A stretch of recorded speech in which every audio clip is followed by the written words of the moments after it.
Now to welcome signs of progress in the battle against coronavirus. Some of the country's earliest hotspots, New York, New Jersey, and Connecticut, will now fully reopen in a little over 2 weeks with plans to lift most of their capacity restrictions. That progress comes with a new concern from health experts that the U.S. may never reach herd immunity. More than half of American adults have had at least one dose of a COVID vaccine, but a recent poll shows about 30% of Americans say they won't get vaccinated, making that herd immunity threshold of 70 to 80% much more challenging. Still, President Biden remains hopeful that the U.S. will get there.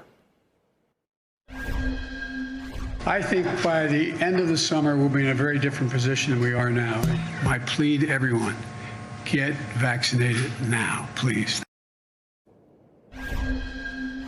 NBC News Now correspondent Isa Gutierrez joins me live. So, Isa, President Biden hopes things will mostly get back to normal by summer, but for some parts of the country, that could come much sooner. What more can you tell us about these reopening plans for New York, New Jersey, and Connecticut? Good morning, Joe. So May 19th, that's the big date when these 3 states are going to be reopening many of their businesses fully. So we're talking about restaurants, offices, barbershops, theaters, museums, amusement parks, gyms, and fitness centers. This is, like you said, major news for an area, a region that was the center of the coronavirus pandemic for a while there. Now, in New York City, Governor Cuomo also announced that the subway will be fully reopening as well. Take a listen.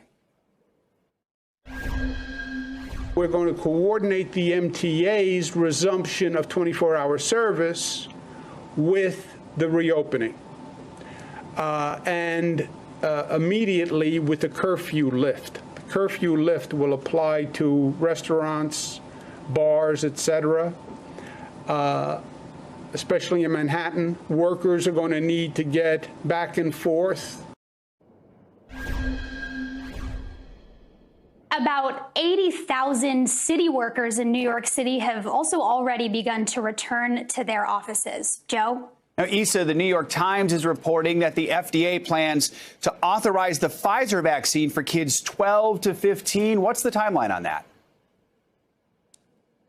Joe, we could see this by early next week, even as early as late this week, according to the New York Times report, which cites federal officials who are familiar with the agency's planning. Now, this is welcome news for the vaccine rollout, but also for many parents who have been concerned and hoping to get their kids vaccinated and protected, especially going into the summer, which we know is a busy season of activities and summer camps for kids, but also going into the new school year in the late summer and early fall. Now, we know, like you mentioned earlier, that many people are still hesitant. Adults are still hesitant to get their COVID shots here in the U.S. So we expect that, many more people, many parents will also be hesitant for their children to get vaccinated, which is something that policymakers who have been pushing for people to get vaccinated so that we can get to that herd immunity. That's a challenge that they'll have to face moving forward as well. Joe? Anissa, I want to ask you about something the CDC just said. Thousands of COVID vaccines are going to waste. Why is that? Do we know what's behind this? Joe, so right now we don't know the why behind, the reason this is happening. However, what we do know is that as of late March, so about 3 months into the vaccine rollout here in the U.S., CDC data shows that over 180,000 vaccine doses were wasted, were discarded. Now, the interesting thing about this is that based on this data, we're seeing that CVS pharmacies are responsible for about 50% of these wasted COVID shots, and Walgreens pharmacies are responsible for about 20% of those wasted shots.